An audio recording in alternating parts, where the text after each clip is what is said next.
Assalamualaikum warahmatullahi wabarakatuh. Perkenalkan, nama saya Baik Angelita. Di sini saya akan menjelaskan tentang ulumul hadis dan cabang-cabangnya. Adapun pengertian ulumul hadis yaitu ilmu hadis atau ulum al-hadis terdiri dari dua kata, yaitu ulum dan al-hadis. Kata ulum dalam bahasa Arab adalah bentuk jamak dari ilm yang berarti ilmu-ilmu. Sedangkan al-hadis di kalangan ulama, hadis berarti segala sesuatu yang disandarkan kepada Nabi Muhammad SAW, baik dari segi perbuatan, perkataan, takrir, atau sifat. Dengan demikian, gabungan kata ulum al-hadis mengandung pengertian ilmu-ilmu yang membahas atau berkaitan dengan hadis Nabi Muhammad SAW. Adapun ruang lingkup ulumul hadis. Ruang lingkup pembahasan ulumul hadis yaitu ilmu hadis riwayah dan ilmu hadis dirayah. Ilmu hadis riwayah yaitu ilmu yang mengandung pembicaraan tentang mengkhabarkan sabda-sabda Nabi SAW, perbuatan-perbuatan beliau, hal-hal yang beliau benarkan, dan sifat-sifat beliau sendiri. Objek ilmu hadis riwayah adalah bagaimana cara menerima, menyampaikan kepada orang lain, memindahkan atau mendewangkannya. Dalam menyampaikan atau membukukan hadis, hanya disebutkan apa adanya dan berkaitan dengan matan maupun sanadnya. Ilmu ini tidak membicarakan syad, kejanggalan, atau ilat, kecacatan. Adapun faedah mempelajari ilmu hadis riwayah adalah untuk menghindari adanya perihal yang salah dari sumbernya. Yang pertama yaitu Nabi SAW. Yang kedua ada hadis dirayah. Hadis dirayah adalah sebuah penelitian terhadap para perawi hadis dan keadaan mereka yang meriwayatkan hadis. Begitu juga halnya dengan sanad dan matannya. Ilmu ini biasa juga disebut ilmu mustalahal al-hadis, ilmu usul al-hadis, ulum al-hadis, dan qawaid al-hadis. Objek pembahasan ilmu hadis dirayah adalah keadaan para perawi dan marwinya. Keadaan para perawi baik yang menyangkut pribadinya seperti akhlak, tabiat, dan keadaan hafalannya maupun yang menyangkut pembahasan dan terputusnya sanad.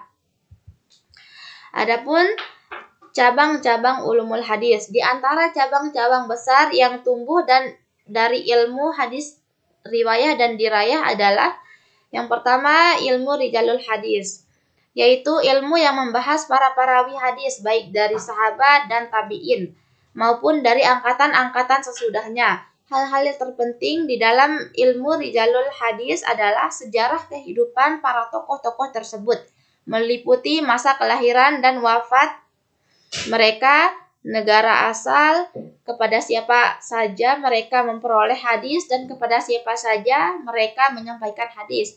Yang kedua, ilmu tarik rijal al-hadis, yaitu ilmu yang menerangkan rawi-rawi hadis dan aspek-aspek yang berkaitan dengan periwayatan mereka terhadap hadis tersebut. Ilmu ini sangat membantu untuk mengetahui derajat hadis dan sanad, apakah sanadnya muttasil atau muqati. Yang ketiga ada ilmu jar wa al-ta'dil. At-ta'dil yaitu penafsiran perawi dengan sifat-sifat mensucikannya sehingga diterima beritanya.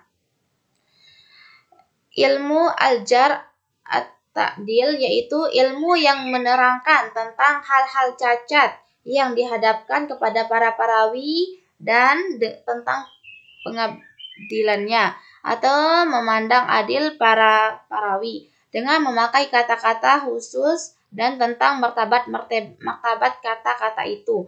Yang keempat ada ilmu mu'talif al-hadis, yaitu ilmu yang membahas tentang hadis-hadis dan tampaknya saling bertentangan, lalu menghilangkan pertentangan itu atau mengkompromikannya. Yang kelima ada ilmu illalil hadis. Ilmu illal adalah jamak dari illah, artinya penyakit. Illah menurut istilah ahli hadis adalah suatu sebab yang tersembunyi. Ilmu goribul hadis.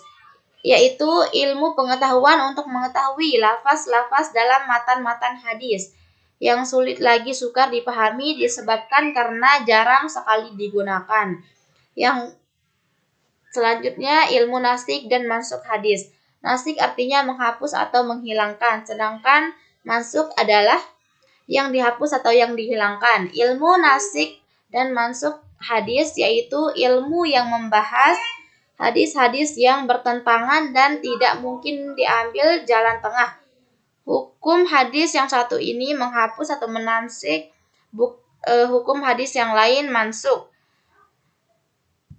Yang selanjutnya ada ilmu asbab wurud al-hadis atau sebab-sebab munculnya hadis, yaitu ilmu-ilmu yang menerangkan sebab-sebab Nabi menurunkan sabdanya dan masa-masanya Nabi menuturkan itu. Seperti di dalam Al-Quran dikenal adalah ilmu asbab al-nuzul.